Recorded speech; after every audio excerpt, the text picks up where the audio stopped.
episode of Kerbol Konquest. In this episode, we're going to be trying to play career mode, and that's what we're going to do in all the other episodes. Yeah, so we accept contracts, because contracts are what you do in Kerbal career mode. And then, just in case you couldn't tell based on the name, this is based off Scott Manley's Galileo Conquest. Anyway, uh, we've got Jebediah Kerman in a small boat. Not boat, ship, well, whatever. He's doing mystery goo experiments. Uh, we're sending him on EVA right now because we have a limited number of. You can't EVA while in the air until you upgrade stuff. And yeah, we got a contract to launch a hammer and collect sites. So that's what we're doing. Yeah, as you can see, like lots of G-force, almost 10 G-force. Wow. Then we select the mystery goo and we do the mystery goo. Yeah, and crew report. We don't do an EVA report because we can't. Because crew report, we're still ascending. Yay, this should be going faster, whatever. So as you can tell, I'm not very good at recording unscripted audio. And yeah, I just have to talk. As I was saying earlier, this is based off Scott Manley's Kerbal Conquest, thing. I mean, not Kerbal Conquest, Galileo Conquest. If you haven't seen it, it's really good. He hasn't finished it yet, and I don't think he's ever going to finish it, but whatever. Anyway, to make this more challenging for us, we have to accept the things in columns, just like Scott Manley did in Galileo Conquest. Hashtag not copying him. Um, I got this survivability so that we can get like heat shields and more parachutes and stuff, and I'm accepting more contracts. Yeah, so we're probably gonna accept like an orbit Kerbin contract, maybe. Oh, escape the atmosphere. Okay, so we're gonna be going into space next. Space, cool. And a testing thing contract. I don't think I read that contract because yeah, and I don't think I even yeah. So we're going into space. We got a barometer from the survivability, and we also got a thermometer from one of the other ones. And we're just gonna go up and over. As you can see, there's a bunker right next to the launch pad. That's an Easter egg in the game, and it only appears at the level 1 launch pad. It's like if you mess up and explode the launch pad, your Kerbals can still survive. And so right after launch, I clicked the purple button on the box to the right of the box on the bottom left of the screen to activate the maneuver mode, which just allows you to see your apparatus site without going into the map screen. It's really helpful. And if you were using Kerbal Engineer for that, you just don't even need Kerbal Engineer. Yeah.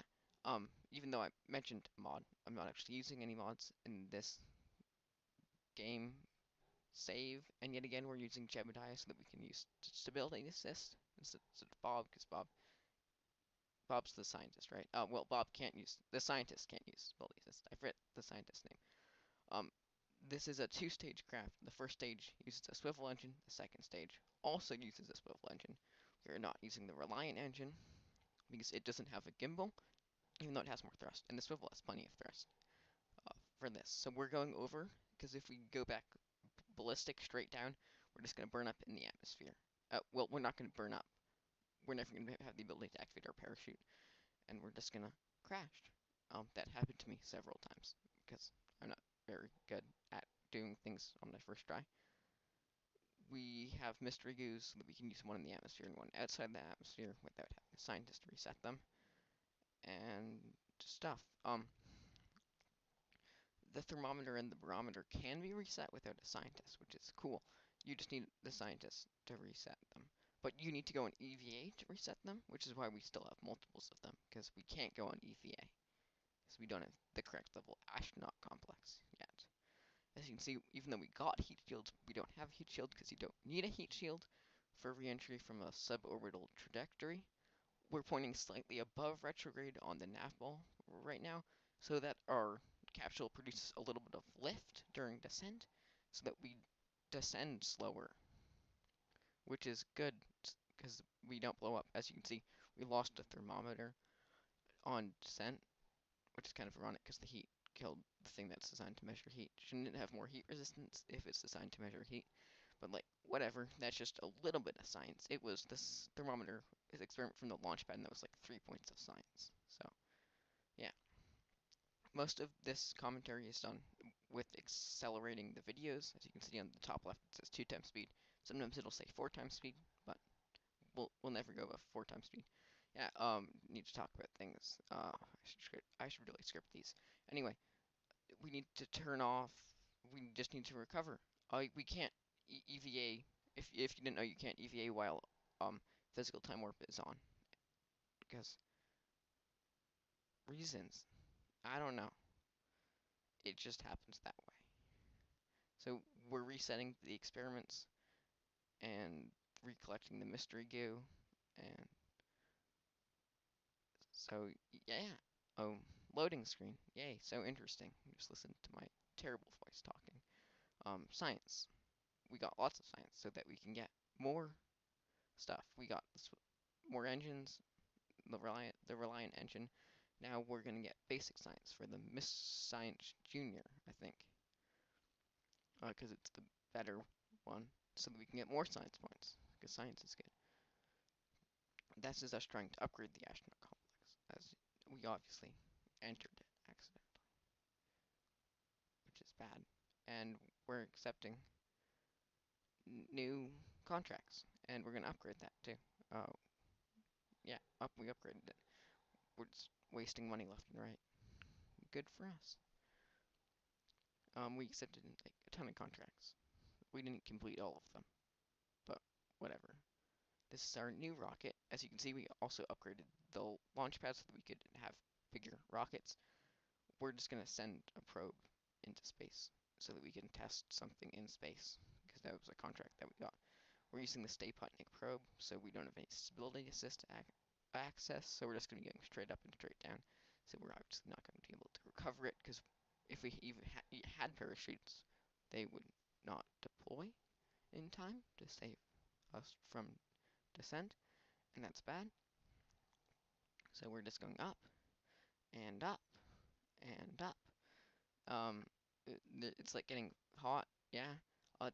The fins are keeping us passively stable, and we keep the booster attached, even because acceleration is equal to force divided by mass. So if we keep the force the same but increase the mass, then we actually experience less drag, which is good. Science stuff, yay. Um, Time warping out of the atmosphere using physical time warp. The goal is to like fire a hammer engine like at some altitude, 300 kilometers, I think, or maybe not. I don't even know what the goal was. It was to test the hammer while flying. Oh, no, it was to test a decoupler while flying. Yeah, that's what it was. Okay, at like 300 kilometers. So we're going up, and then when we go back down, we're going to use the decoupler. As you can see, this probe has way too many batteries, because I like batteries. And I probably should have edited that out. As you can see, I missed the window to hit the decoupler, because I'm stupid. And yeah, so it's at 300 kilometers, we fired the decoupler, and we completed the contract. And now we can just descend back down. Even though we went straight up, we're not going to hit the Kerbal Space Center, because Kerbin rotated while we were in space. And, like, falling, and we're going to crash. That battery looks like it might survive, because we're going super slow, but we're going like 60 meters per second, because our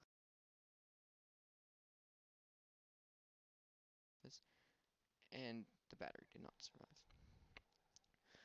Even though I obviously know what the outcome of that crash was, because this is post-production commentary, I forgot, because I don't really have the best memory. New contracts. I think we got a contract to orbit Kerbin. Um, we did that mission and the mission after this, because we needed money to build to upgrade our vehicle assembly building so we could get a bigger ship. And this is a tourist mission. We just need to send 4 tourist Kerbals into space. And that was the entire mission. Yeah, we also have Jebediah, so we have 5 Mark 1 command pods with 4 boosters. The boosters do not have nose cones because we had exactly 30 parts, and that's the maximum. And it stages cool, yeah, I know. And we're tipping over a little bit so that we re-enter at the slant.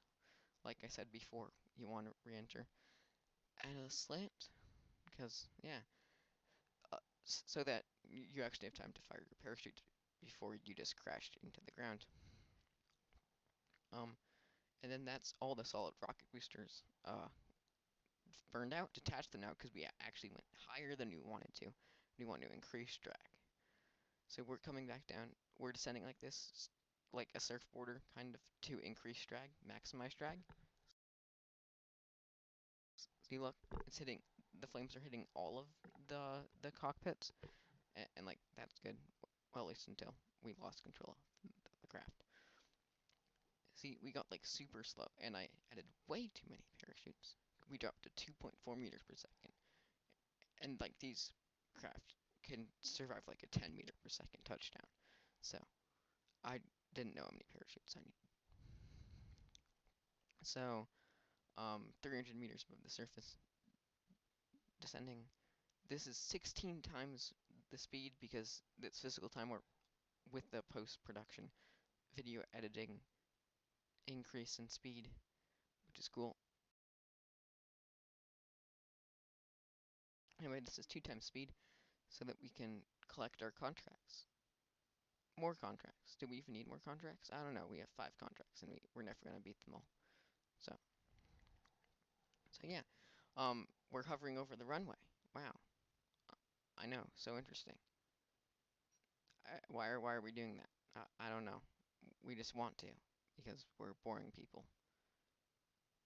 Probably the podcast that I was listening to when I was making this video was like super good. And loading screen. Yeah, we need to collect more science so that we could get Terrier engines because they're great engines. Yeah. So we haven't got Science Junior from the launch pad yet, so that's what we're doing. And then we're also going to get Science Junior from space above the Caribbean shores in the atmosphere. And we also got a contract to test this launched clamps, which we haven't unlocked it yet. Because if you get a contract to test something, it appears in your bar thing. I don't know. Yeah, you get it for a temporary time. So we were able to test that before we got the contract. Yeah, so we beat that contract and now we're gonna go into orbit. Sorry about those like glitchy things. I don't know why I let that happen. I just am bad at video editing, as I said. So we're tipping over, so that we can get horizontal speed, because to get into orbit, you don't actually need any. Well, not that many for vertical speeds. All you need is horizontal speed. We're gonna send just Jebediah, and he has 2 Science Junior units with him into orbit. We've got the swivel. No, that's a swivel engine with that's been being stabilized by fins. For the same reason we have every single time, because we don't want it to tip over and like start going down. That's instead of up. That's the problem that I had in one of these launches that I don't show because I'm not very good at designing low-tech rockets. So they just like always tip over and start pointing down. It's nighttime. Whoa, so cool. You can see stars in like the galaxy thing, and it's like glitchy. I don't know.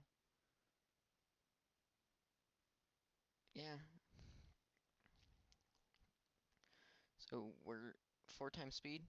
We're pointing up so that we don't re-enter the atmosphere during this time. and then we time warp up to apoapsis, point prograde again, so that we can get into orbit, and then we time warp back up to apoapsis, I think. Well, our periapsis isn't high enough yet, so yeah. Oh wait, it is high enough. I'm just like, dumb. Wow. I didn't think that was high enough. Well, whatever, because I can't actually see any of the numbers on the screen, because I'm looking at like a tiny box on the side of my screen while I do this recording. Yeah. Um, yeah, okay. If you made it this far in the video, um, do stuff like and subscribe. People say that you're supposed to do that on a YouTube channel, even though I'm never gonna get like any views or subscribes, like ever, because my content is bad. Well, not exactly bad. I'm only making this because I like making it. So going through all of that um, data, and then we're just gonna deorbit ourselves using our engine, and we've got a heat shield this time because we're gonna be going pretty fast. If I can figure out how to point my craft in the correct direction. We're not trying to get lift during this descent because we don't really need it. In fact, we have negative lift right now, which makes you descend faster. I know, wow. Sure. You can tell what kind of lift you have based on where you are relative to retrograde. If you're below retrograde, you have negative lift. If you're above it, you have positive lift. And yeah,